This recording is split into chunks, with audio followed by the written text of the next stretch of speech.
Hello, everybody. Today, I want to talk about a topic regarding Ukrainian state sponsored terrorism and assassinations. Ukraine is often portrayed in Western media as a country that is a democracy that doesn't persecute political opposition or basically people that are critical of the Kiev Putsch regime, right? So the Ukrainian military intelligence boss Kirill Budanov has admitted that he has murdered, or that his organization is behind murder of Russian public figures. That his spy agents has done this basically, and Ukraine has also a death list or a hit list called Mirotvorets, which means peacemaker in Ukrainian. And there aren't only Russians and Ukrainians on this list. It's actually a lot of Western people, mainly Americans, that are critical of the narrative when it comes to Ukraine. And this website, or the uh, the hit list, is actually based not in Ukraine but in Langley, Virginia. That is to say, where the CIA headquarters are located. So I thought we could read through this article. It's an RT, but they have republished basically what the spy boss Kirill Budanov have said. So it goes like this: Ukrainian military intelligence, GUR, Chief General Kirill Budanov has claimed responsibility for assassinating many Russian public figures. The spy boss made the bombshell admission in an interview with Ukrainian blogger Sergei Ivanov on Tuesday.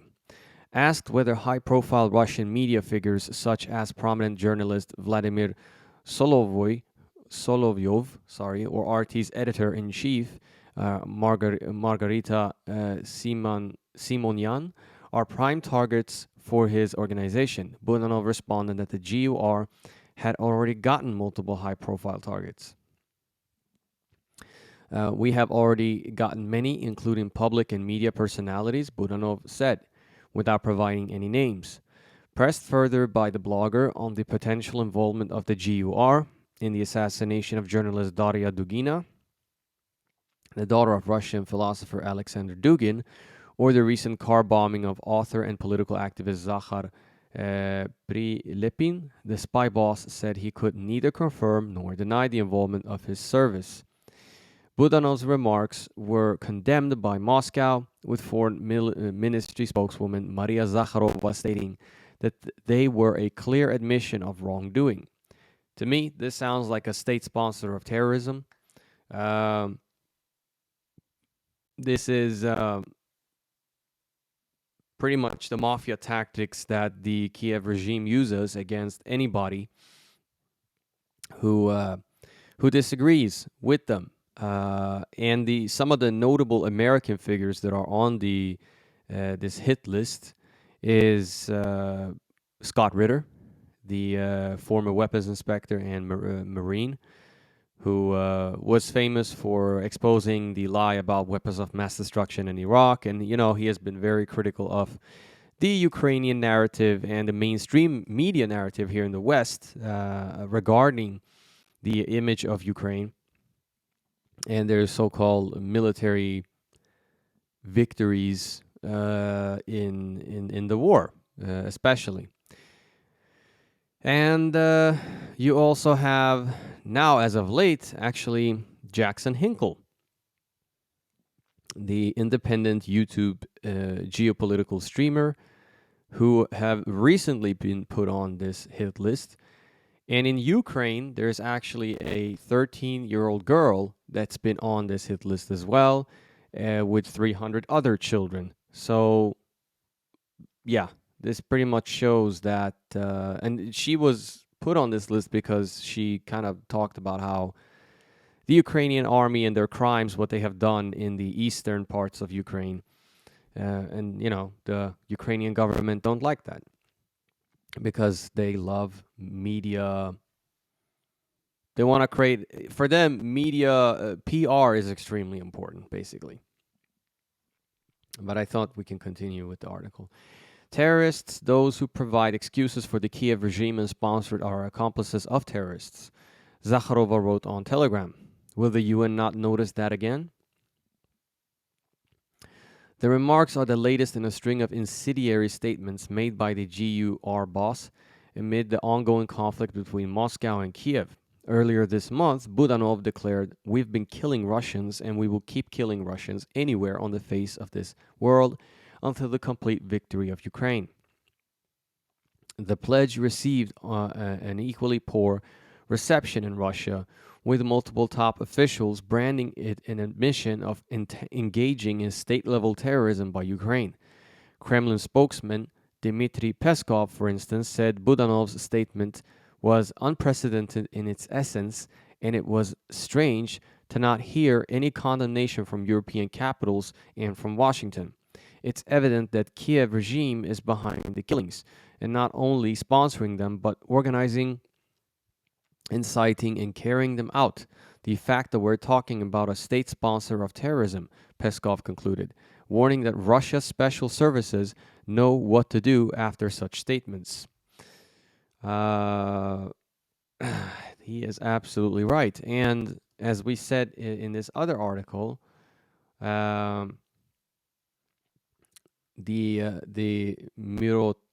Mirotvorets is actually based in Langley, Virginia.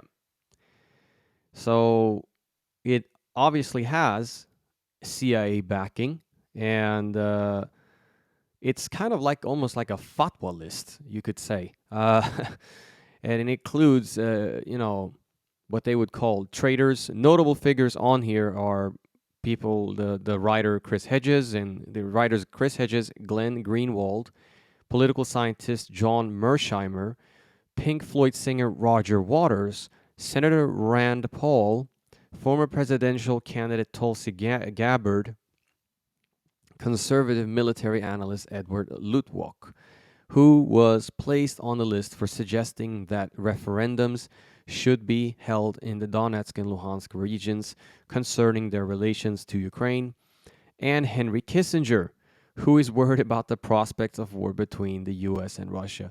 Wow, this is incredible. Henry Kissinger is on this hit list. That says a lot. We can go through here. Let's see what we can find here. Established in 2014, the Maidan coup, with assistance from a U.S. Army intelligence officer, Joel Harding, Mirotvorets aims to out Russian intelligence service (FSB) agents and Wagner mercenaries alongside pro-Russian propagandists, and features gruesome photos of dead Russians. Its welcome message advertises itself as a CIA project. Sadly, many on the Mirotvorets enemy list have already been assassinated. When this occurs, the Ukrainian word liquidated is stamped across their picture in big red letters, as happened when Italian journalist Andrea Rocelli was murdered.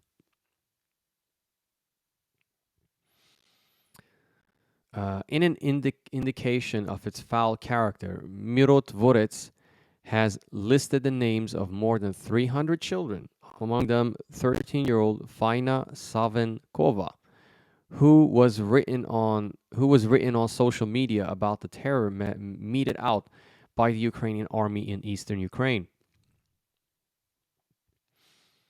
The expansion of the Ukrainian government's assassination campaign, modeled after the CIA-run Phoenix operation in Vietnam, was exemplified with the killing of Sergei Gorenko, the Luhansk People's Republic, LPR, prosecutor general, and his deputy, Yekaterina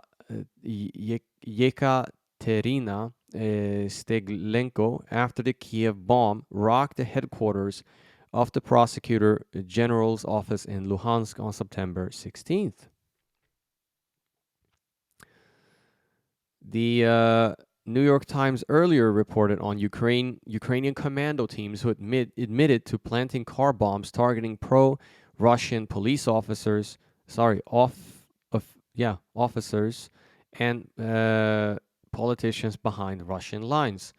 Also, in September 16th, the least 5 U.S.-made HIMARS missiles hit the civil administration building in Kherson City in an assassination attempt on Kirill Stremosov, the deputy chair of the military civilian administration.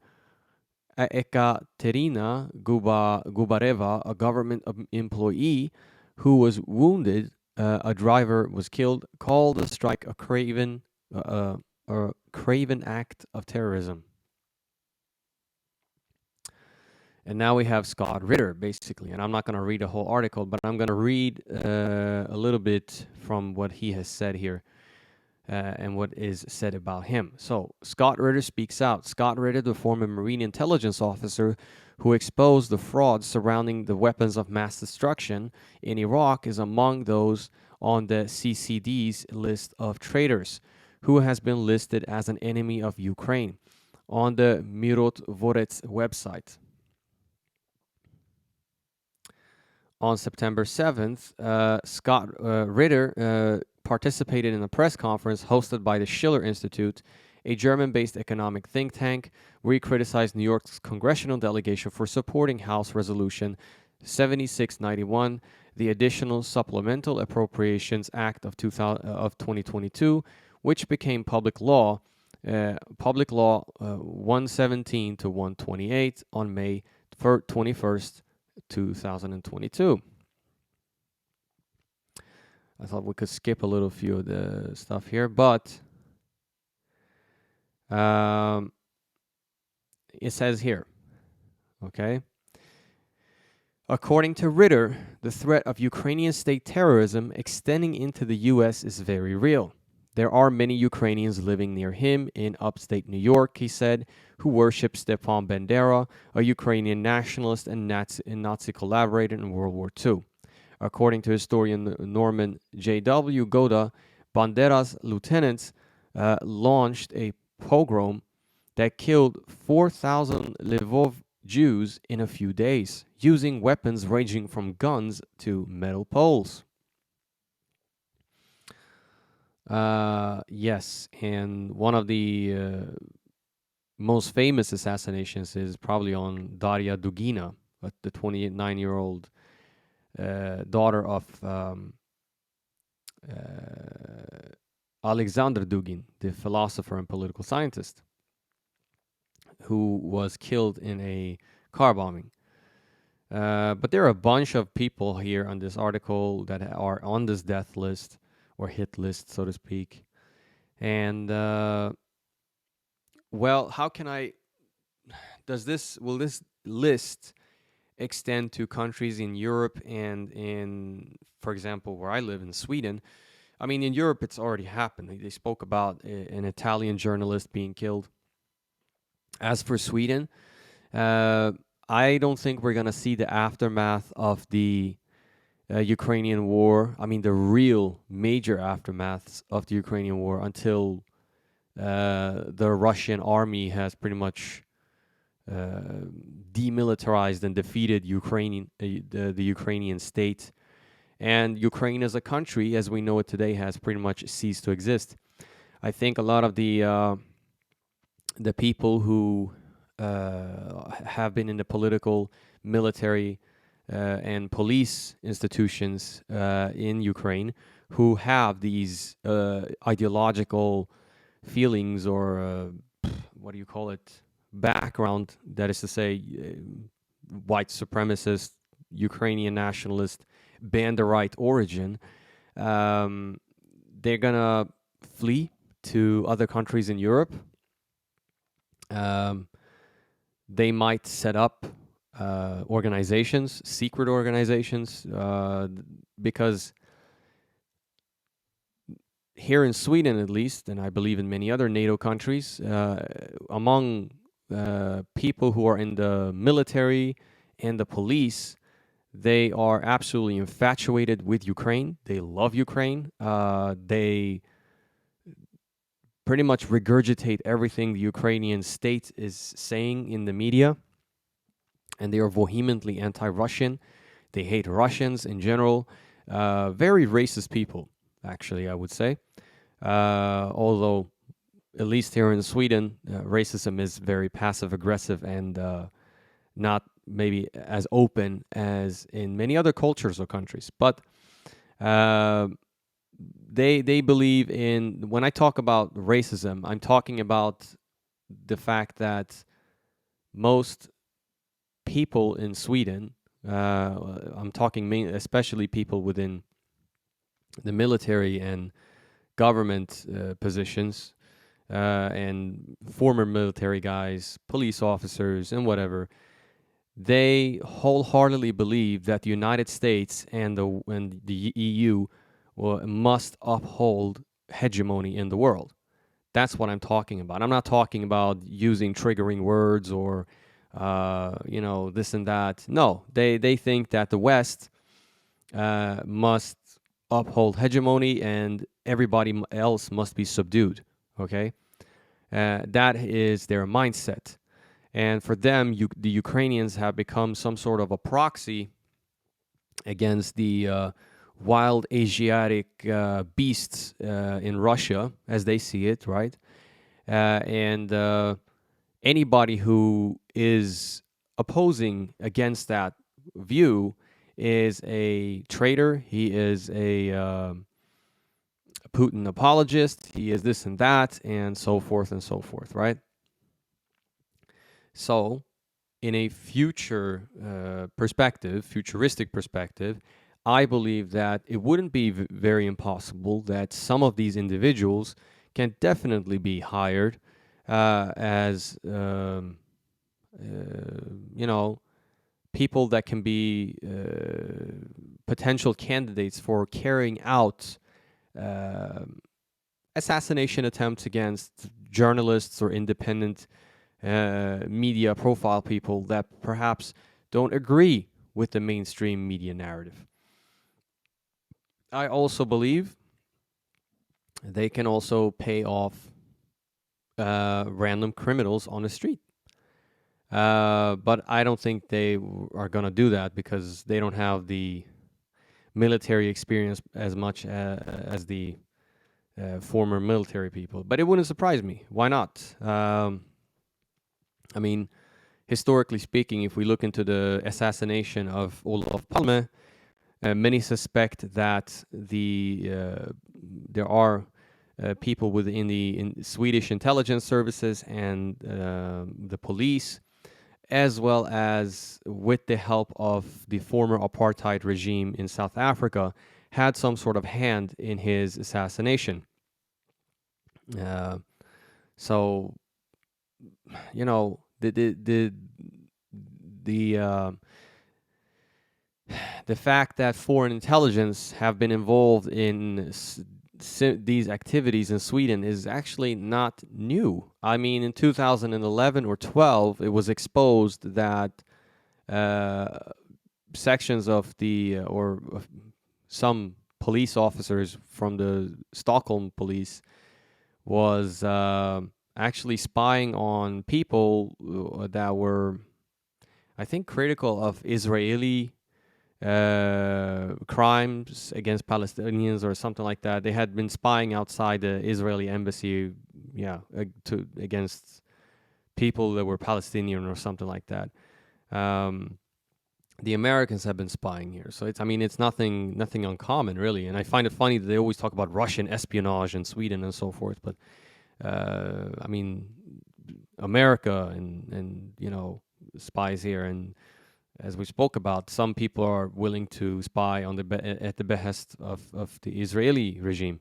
Um, so these things do occur, and I don't think it can be an impossibility that people who, for example, oppose the official media narrative of what's going on in Ukraine, in Sweden, for example, or other Western European countries, can be a target of this hit list, as we have seen in Italy, for example. So yes, we will just have to see how what the future plays out. And yeah, thank you everybody for listening, and I hope you enjoyed this episode. And please hit the like button, click subscribe, and hit the notification bell so you won't miss any other uploads. Thank you and stay blessed. Goodbye.